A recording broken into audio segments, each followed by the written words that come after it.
सहकारिता कर्मचारियों की हड़ताल 8वें दिन भी जारी रही। हड़ताल को अब विपक्ष के जनप्रतिनिधियों का भी समर्थन मिल रहा है। बुधवार को कसरावद कांग्रेस विधायक सचिन यादव टैगोर पार्क में धरनारत कर्मचारियों के बीच पहुंचे और कर्मचारियों की मांग को जायज ठहराते हुए प्रदेश सरकार पर निशाना साधा।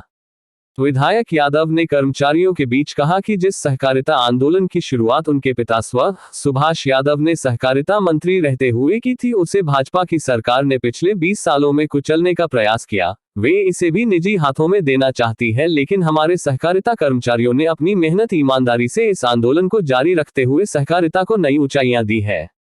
पिताजी ने सहकारिता को गरीब किसान की सेवा का माध्यम बनाया था, जिसे कर्मचारी आगे बढ़ा रहे हैं। मैं यह आश्वस्त करता हूं कि प्रदेश में हमारी सरकार बनने पर कर्मचारियों की समस्या मांगों का निराकरण करने के लिए हर संभव प्रयास करेंगे। इस दौरान सोसाइटी कर्मचारियों ने ग्रेजुएटी, सेवानिवृत्त पर शासकीय मदद के साथ ही कैडर बढ़ाने की लंबित मांगों पर ध्यान आकृष्ट कराया। उन्होंने कहा, हमें न तो सरकारी कर्मचारी की भांति सुविधाएं मिल रही, न ही सम्मान। इसी उपेक्षा के चलते हमें आंदोलन की राह अख्तियार करना पड़ी है। सहकारी कर्मचारी जो काम बंद हड़ताल कर रहे हैं, इनके बीच में पहुंचे, आपकी इनसे चर्चा भी हुई, क्या कहना चाहेंगे? देखिए, विगत 20 वर्षों से इस गूंगी और बहरी सरकार के सामने हमारे सेवा सहकारी सोसाइटी के हमारे जो तमाम कर्मचारी साथी हैं, अपनी मांगों को लेकर के लगातार संघर्ष कर रहे हैं, लगातार आंदोलन कर रहे हैं। लेकिन ये सरकार ना तो उनकी बातों की तरफ किसी प्रकार का ध्यान दे रही है और ना ही उनकी समस्याओं का निराकरण किस प्रकार से हो, इस दिशा में कोई पहल सरकार के द्वारा किया जा रहा है।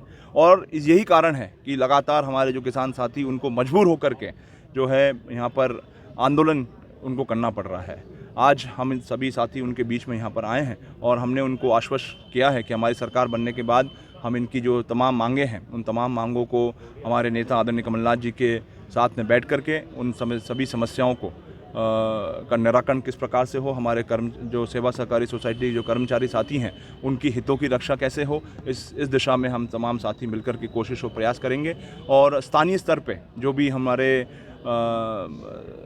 साथियों से हो पाएगा हम करेंगे। हमारे नेता आदरणीय अरुण यादव जी के साथ बैठ करके भी हम चर्चा करेंगे, विचार विमर्श करेंगे और ये प्रयास करेंगे कि हमारे जो सेवा सहकारी सोसाइटी जो कि सीधे हमारे प्रदेश के 75% जो आबादी है, हमारे जो किसान साथी हैं, मजदूर साथी हैं, उनसे जुड़ी हुई संस्था हैं। ये जो शासन की जो महत्वपूर्ण योजनाएं हैं, उनका क्रियान्वयन करने की जिम्मेदारी जो हमारी सेवा सहकारी सोसाइटी के साथियों के कर्मचारियों के द्वारा की जाती है, उनके भविष्य और उनके हितों की रक्षा करने का काम जो है हम सब साथी मिलकर के करेंगे। इतना आरोप लगा कि सरकार जो है सोसाइटी को खत्म करने का प्रयास कर रही है, निजीकरण करने का प्रयास। देखिए, निश्चित रूप से आप देखिए 20 वर्षों में जिस प्रकार से कांग्रेस के दौर में स्वर्गीय पिताजी के ज़माने में हमारे जो कोऑपरेटिव आंदोलन था, उस कोऑपरेटिव आंदोलन को, उस सहकारिता के मूवमेंट को हम शीर्ष पर ले जाने का काम स्वर्गीय पिताजी के ज़माने पे हुआ था। आज ये जो संस्थाएं आप देख रहे हैं, ये सब संस्थाएं जो है कांग्रेस के ज़माने की, स्वर्गीय पिताजी के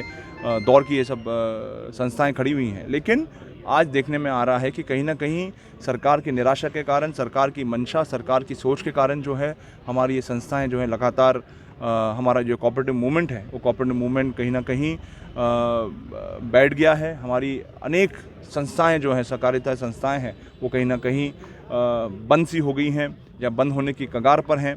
तो इसके लिए अगर कोई दोषी है तो वो 20 साल की ये निकम्मी और नकारा जो भारतीय जनता पार्टी की सरकार, इसके लिए पूर्ण रूप से दोषी है। चुनाव के दौरान मुख्यमंत्री शिवराज सिंह चौहान हर वर्ग को घोषणा करके कुछ ना कुछ दे रहे हैं, लेकिन सहकारी कर्मचारियों की उपेक्षा की जा रही है, इसके पीछे क्या कारण मानते हैं? देखिए, मैं समझता हूँ कि कहीं ना कहीं जो मैंने पहले भी कहा कि सरकार की जो मंशा है, सरकार की सोच जो है वो कोऑपरेटिव के प्रति नहीं है, सहकारिता आंदोलन के प्रति नहीं है। और इसी के कारण जो है लगातार इतने 20 वर्षों से लगातार हमारे जो साथी लोग हैं, वो जो अपनी छोटी छोटी जायज़ मांगों को लेकर के आंदोलन कर रहे हैं, उस दिशा में कोई भी सरकार की तरफ से कोई प्रयास या पहल नहीं हुआ है। और ये सरकार की जो सोच है, उस सोच को दृष्टिगत करता है। किसानों को खाद बीज की जरूरत है, सोसाइटियाँ बंद पड़ी हुई है जी, किस प्रकार से अब इन लोगों हमने हमारे काश्तकारों से, हमारे कृषक भाइयों से, अंशधारी सदस्यों से यही निवेदन किया है कि हम जो पिछले 40 वर्षों से हमारी सेवाएं दे रहे हैं, उसका हमें प्रतिफल नहीं मिल रहा है। हमारे कृषक भाई हमें पूर्ण रूप से सहयोग कर रहे हैं, वो थोड़े परेशान जरूर हैं, लेकिन हमें सहयोग कर रहे हैं कि आप अपनी मांगे, आपकी जायज़ मांगे हैं, जिसे आप पूर्ण करवाइए। और अनवरत हड़ताल पर जारी रही है। नहीं तो ये खाद किसानों को नहीं मिलेगा तो किसान तो परेशान होंगे। हाँ बिल्कुल हो रहा है ना, आज देखिए आप डीएम ऑफिस जाके देखिए लंबी कतार लगी हुई है वहाँ पर, परेशान तो हो रहे हैं काश्तकार।